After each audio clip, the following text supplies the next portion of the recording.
Hey, I'm Sophie K, and this is Knotfest at Wacken 2022.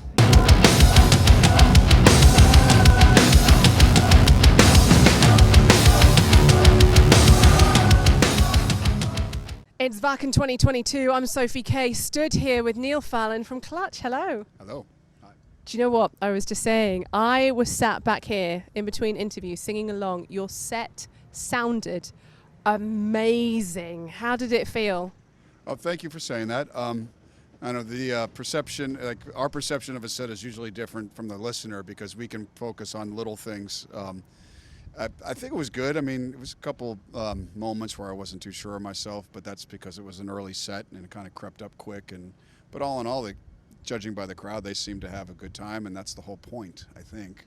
Musicians always make me laugh. You all do the same thing where you're like this tiny thing that happened and no one else notices. It's a psychological game I think we all play with ourselves. It could be the tiniest granular thing that you may be unhappy with that tends to color everything else, which more often than not, you're the only one that heard it. Yeah. Do you know what's nice as well is seeing you play at a festival like this, because I've not been to Wacken before, and it's amazing the different types of metal festivals that I go to.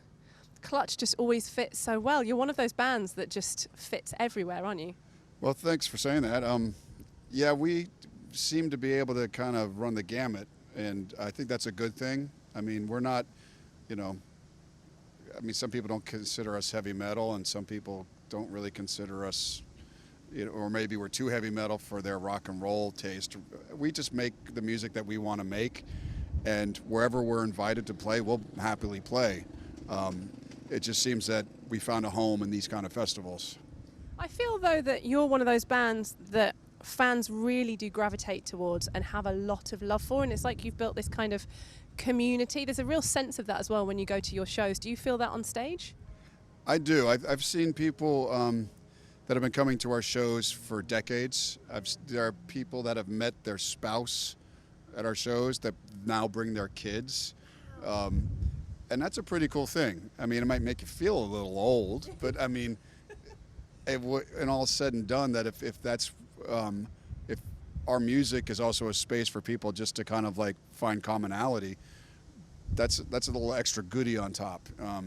And I dig that. I think there's a sincerity and an honesty and a simplicity to it that makes our jobs easier, and it's gratifying to see that people can derive some kind of camaraderie out of it. What you just said then ties into something. I read a quote from you where you said you're like you were comparing Clutch to the Little Pig's house and saying you can build a house in sticks and it can happen overnight, but you feel that Clutch has had that longevity, and that is something to be proud of, isn't it? It is. You have to be very patient about it. Yeah. I mean, sometimes I think it's a mistake to think that success is going to happen overnight, and also what your definition of success is. To me, it's just being able to make a living in the creative arts. That's it. That's all there is to it for me. And I was about to say something profound, and then I forgot it. That's me all the time. I think sometimes a number one hit is the worst thing that can happen to a band, especially if it happens right out of the gates, because it's a bitter pill to kind of scale down after that. For us, this has been a marathon, and there's been feast and famine, and sure, there's been times where I was like, is this sustainable? But if you love something, then you really do have to ask yourself those questions, and at the end of the day, the four of us can lean on each other and lean on the music. And we're grateful to be here. Talking of the music, Sunrise on Slaughter Beach, your 13th album, is that right? 13th studio album, I believe? Sounds about right. We'll go with that. That's out very, very soon. Can you tell us a little bit about that album? Well, the album was produced by Tom Dalgetty, who is probably also best known for doing a Ghost record and a Royal Blood record or two, as well as a few Cult record, Pixies. And it was a little odd for us to record this record because we're used to being able to do these songs live. So we for obvious reasons, we weren't able to do that. But that did give us a bit of flexibility in the studio to try things that perhaps we wouldn't have otherwise. There's a lot of instrumentation that are atypical of Clutch. Like, for example, vibraphones, theremins, backup vocals. It's a short record. It's 9 songs, maybe 35 minutes, thereabouts. We recorded more, but we just thought we wanted to make something that was just right to the point, with every song kind of represented a different flavor. And the title track is from a line in the song Slaughter Beach, which is a place in Delaware where I had been vacationing with my family and wrote down some late night thoughts, to put it diplomatically. Can I just say that I have been interviewing bands for probably about 15 years now. I think that's the best answer I've ever received for what's coming up on the forthcoming album. I was expecting it's going to be heavier. It's more Clutch than any other Clutch album we've done. Yeah, I understand that. It's a kind of a stock answer. But there comes I think there's a false notion of like every album has to be more of something and more of this, or, like you're trying to outmatch. But music to me is not about a linear thing where you're trying to do your best run time. It's more of a lateral movement. Like, well, let's try something over here for a minute and try something over there for a minute. I mean, I think that makes it more interesting for everybody, and it's more of a discovery that way. Do you find that you take inspiration, because when you say here and there, do you take inspiration from different sources? And because I know you just mentioned a holiday destination, or vacation, should I say, if you're American? Yeah, I think anything you listen to is can be inspiration. Whether I think a lot of the stuff that you listen to when you're a kid are kind of the base, the foundations of your inspiration. But I think it's important to listen to stuff out of your wheelhouse. We listen to a lot of stuff that you hear in the background when we do festivals and stuff. So when we have to choose to listen to something, it's usually something much more mellow, whether it be jazz, classic rock, hip hop, even some types of classical music, just to clean your ears out. And I'm sure that gets into your brain. And if it ends up in a song, you may not even realize how that happens, but it does, I'm sure. No, that's powerful.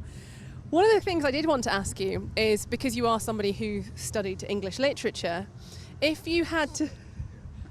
Well, didn't you get a degree in English literature? Somehow I managed a degree. I don't know if I studied it too well, though.